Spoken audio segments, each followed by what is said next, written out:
ನಮಸ್ಕಾರ. ಬನ್ನಿ, ಇವತ್ತು ಒಂದು ಅದ್ಭುತವಾದ ಕಥೆಯನ್ನ ಕೇಳೋಣ. ಇದು ರಾಮಾಯಣ ಕಾಲದಲ್ಲಿ ನಡೆದಿದ್ದು. ಭಕ್ತಿ, ಅಹಂಕಾರ ಮತ್ತು ದೈವಿಕ ಸಂಕಲ್ಪ ಇವೆಲ್ಲವೂ ಒಂದಾಗಿ ಹೆಣೆದುಕೊಂಡಿರುವ ವೈದ್ಯನಾಥ ಜ್ಯೋತಿರ್ಲಿಂಗದ ಉಗಮದ ಕಥೆಯಿದು. ಆದ್ರೆ ಭಕ್ತಿ ಅನ್ನೋದು ಮಿತಿ ಮೀರಿದ್ರೆ ಏನಾಗ್ಬೋದು? ಅದೇ ಅಹಂಕಾರವಾಗಿ ಬದಲಾದ್ರೆ? ಈ ಪ್ರಶ್ನೆ ಇದೆಯಲ್ಲ, ಇದೇ ಇಡೀ ಕಥೆಯ ತಿರುಳು. ಒಬ್ಬ ಮಹಾನ್ ಭಕ್ತನ ನಿಷ್ಠೆ ಹೇಗೆ ಅವನ ಅಹಂಕಾರಕ್ಕೆ ಕಾರಣವಾಗಿ ಇಡೀ ಕಥೆಯ ದಿಕ್ಕನ್ನೇ ಬದಲಾಯಿಸುತ್ತೆ ಎಂದು ನೋಡೋಣ. ಸಾಮಾನ್ಯವಾಗಿ ರಾವಣ ಅಂದ ತಕ್ಷಣ ನಮಗೆ ನೆನಪಾಗೋದು ಖಳನಾಯಕ. ಆದ್ರೆ ಈ ಕಥೆಯಲ್ಲಿ ನಾವು ಅವನನ್ನು ಆ ದೃಷ್ಟಿಯಿಂದ ನೋಡೋದು ಬೇಡ. ಬದಲಿಗೆ ತನ್ನ ಗುರಿ ಸಾಧನೆಗಾಗಿ ಎಂಥ ಸಾಹಸಕ್ಕೂ ಸಿದ್ಧನಿದ್ದ ಶಿವನ ಒಬ್ಬ ಪರಮಭಕ್ತನಾಗಿ ನೋಡೋಣ. ಯೋಚನೆ ಮಾಡಿ, ಲಂಕೆಯ ರಾಜ ರಾವಣ. ಅವನಿಗೆ ತನ್ನ ರಾಜ್ಯವನ್ನ ಅಜೇಯ ಮಾಡಬೇಕು ಅನ್ನೋ ಆಸೆ. ಅದಕ್ಕೆ ಅವನು ಕಂಡುಕೊಂಡ ದಾರಿ ಏನು ಗೊತ್ತಾ? ಸಾಕ್ಷಾತ್ ಪರಶಿವನನ್ನೇ ತನ್ನ ರಾಜಧಾನಿಗೆ ಕರ್ಕೊಂಡ್ಬಂದು ಕೂರ್ಸೋದು. ಶಿವನೇ ತನ್ನ ಜೊತೆಗಿದ್ರೆ ಇನ್ಯಾರು ತನ್ನನ್ನ ಸೋಲಿಸಕ್ ಸಾಧ್ಯ ಅನ್ನೋದು ಅವನ ಲೆಕ್ಕಾಚಾರ. ಸರಿ, ಈ ಮಹತ್ವಾಕಾಂಕ್ಷೆಯನ್ನ ಪೂರೈಸ್ಕೊಳ್ಳಕ್ಕೆ ರಾವಣ ಏನ್ ಮಾಡ್ದ? ಅವನ್ ಮಾಡಿದ ತಪಸ್ಸಿದ್ಯಲ್ಲ, ಅದು ಎಂಥ ಕಠೋರವಾಗಿತ್ತು ಅಂದ್ರೆ ಅದು ಬರೀ ಭಕ್ತಿಯಲ್ಲ, ತನ್ನನ್ನೇ ತಾನು ಪೂರ್ತಿಯಾಗಿ ಸಮರ್ಪಣೆ ಮಾಡ್ಕೊಂಡ ಹಾಗೆ. ಅವನು ಮಾಡಿದ್ದು ಸಣ್ಣ ಪುಟ್ಟ ತಪಸ್ಸಲ್ಲ, ಹಿಮಾಲಯದಲ್ಲಿ ಘೋರ ತಪಸ್ಸು.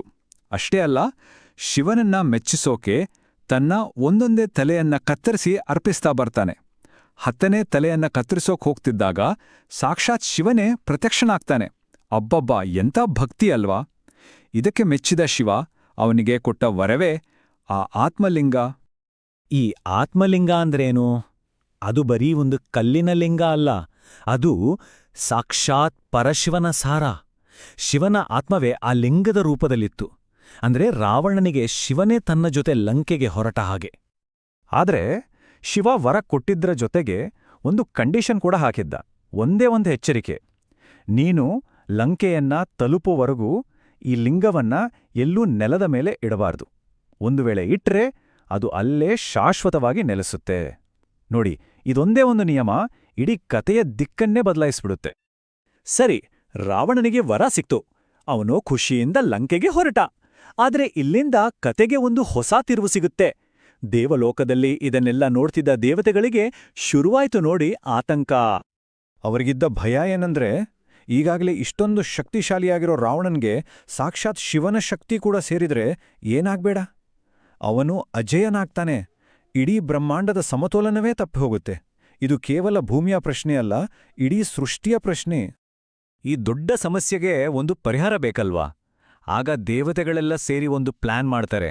ರಾವಣನ ಈ ಮಹತ್ವಾಕಾಂಕ್ಷೆಯನ್ನ ತಡೆಯೋಕೆ ಒಂದು ದೈವಿಕ ನಾಟಕವೇ ಸಿದ್ಧವಾಗುತ್ತೆ. ಈ ಪ್ಲಾನ್ ತುಂಬಾ ಛತ್ರವಾಗಿತ್ತು ನೋಡಿ. ಮೊದಲು ದೇವತೆಗಳು ಸಹಾಯ ಕೇಳಿ ಮಹಾವಿಷ್ಣುವಿನತ್ರ ಹೋಗ್ತಾರೆ. ಆಗ ಜಲದೇವತೆಯಾದ ವರುಣ ರಾವಣನ ಹೊಟ್ಟೆಯೊಳಗೆ ಸೇರ್ಕೊಂಡು ಅವನಿಗೆ ತಡೆಯೋಕಾಗದಷ್ಟು ಮೂತ್ರ ವಿಸರ್ಜನೆಯ ಒತ್ತಡವನ್ನ ಸೃಷ್ಟಿಸ್ತಾನೆ. ಸರಿಯಾಗಿ ಅದೇ ಸಮಯಕ್ಕೆ ಗಣೇಶ ಒಬ್ಬ ಮುಗ್ಧ ದನಕಾಯೋ ಹುಡುಗನ ರೂಪದಲ್ಲಿ ರಾವಣನ ದಾರಿಯಲ್ಲೇ ಬಂದು ನಿಲ್ತಾನೆ. ಈ ಕಡೆ ವರುಣನಿಂದ ಹೊಟ್ಟೆಯಲ್ಲಿ ಒತ್ತಡ, ಕೈಯಲ್ಲಿ ಶಿವಕೊಟ್ಟ ಆತ್ಮಲಿಂಗ.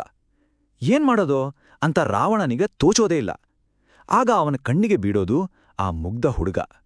ಹತಾಶನಾದ ರಾವಣ ಬೇರೆ ದಾರಿಯಿಲ್ಲದೆ ಆ ಆತ್ಮಲಿಂಗವನ್ನ ಆ ಹುಡುಗನ ಕೈಗೆ ಕೊಟ್ಟು, ನಾನ್ ಬರೋವರೆಗೂ ಇದನ್ನ ದಯವಿಟ್ಟು ನೆಲದ ಮೇಲೆ ಇಡ್ಬೇಡ ಅಂತ ಬಿಡ್ಕೊಳ್ತಾನೆ.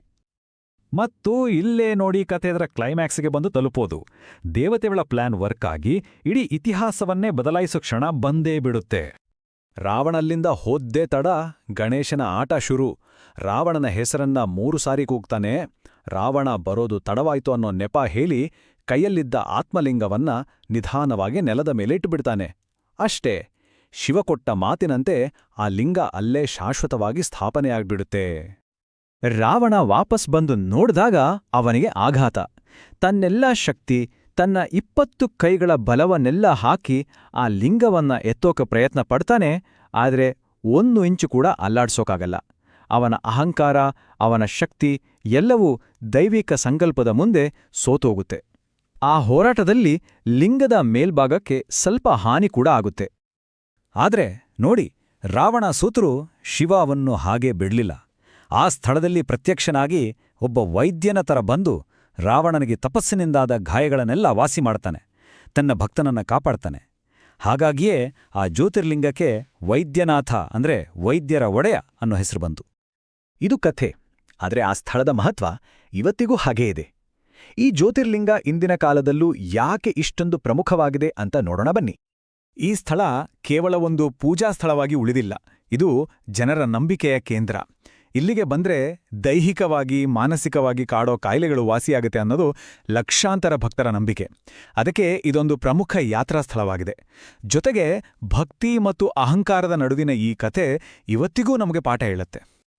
ಇಲ್ಲಿ ಒಂದು ಇಂಟ್ರೆಸ್ಟಿಂಗ್ ವಿಷಯ ಇದೆ. ಈ ನಿಜವಾದ ವೈದ್ಯನಾಥ ಜ್ಯೋತಿರ್ಲಿಂಗ ಇರೋದು ಎಲ್ಲಿ ಅನ್ನೋದರ ಬಗ್ಗೆ ಒಂದು ಚರ್ಚೆ ಇದೆ.